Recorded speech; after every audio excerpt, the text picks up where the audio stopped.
Today we're starting a new segment on Around the Tears. We are happy to announce Docs on Call. Medical professionals at Guthrie Lord's Hospital will offer advice on how you can live your healthiest and happy life. To start, digital content manager Matthew Benninger sat down with Dr. Therese Fedorowicz to discuss breast cancer risk assessment.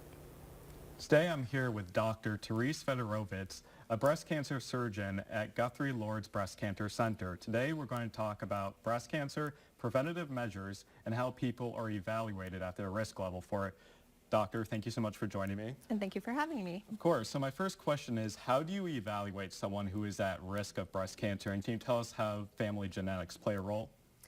Yeah, so I think it's really important to understand that all women carry a risk for breast cancer, and that's why we recommend that beginning at the age of 40, all women, regardless of family history, are getting their screening mammograms annually.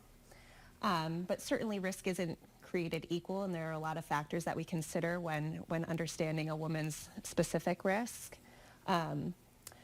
Genetics do play a role. Certain families carry high-risk genes that would confer an increased risk of breast cancer. And so it's really important to have those conversations with your family and understand what kinds of cancers run in the family and at what age the diagnoses were made, because that might influence screening recommendations. But certainly there are a multitude of other factors that play a role in someone's risk for breast cancer. So their age, their race or ethnicity, their hormone exposure, and part of that is, the age in which they got their period, the age they went through menopause, whether or not they had pregnancies, and if so, how many. But I really think that the bottom line is that all women carry a risk of breast cancer. And you talked about testing for it just a little bit. Can you kind of walk us through that process? Mm-hmm. So an average risk woman should have breast cancer screening starting at the age of 40. Now, certainly, if there's a strong family history, women diagnosed at a younger age, or a known genetic abnormality, that screening may start a little bit sooner. Mammogram is considered the most effective way for screening for breast cancer, and so every woman should have a mammogram annually starting at 40 or sooner if appropriate. But sometimes mammogram isn't enough or isn't sufficient, and that really identifies a subset of women who have what we consider dense breast tissue.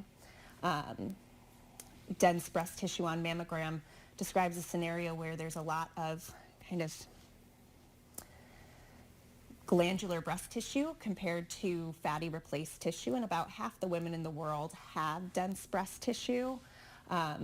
For those women, it is recommended that in addition to the mammogram, so not replacing the mammogram, but in addition to the mammogram, using supplemental screening tools such as ultrasound for the average risk woman, or MRI for the high risk woman, in addition to their annual screening mammogram. And you said earlier that just about every woman is at some risk for breast cancer. Mm-hmm. What steps do you recommend people can take to prevent it? So unfortunately, I don't really think that there's any one thing that a woman can do in order to prevent themselves from getting breast cancer, which is why, regardless of your family history, regardless of your underlying health conditions, screening is still recommended. But there are a handful of lifestyle modifications that women can do in order to try to reduce that risk. Staying away from highly processed foods, following a healthy diet, trying to get exercise regularly, and that can be exercise really of any time, but making that part of your normal routine. Limiting alcohol intake. So a lot of data has come out in the past several years about the links between alcohol intake and increasing risk of breast cancer.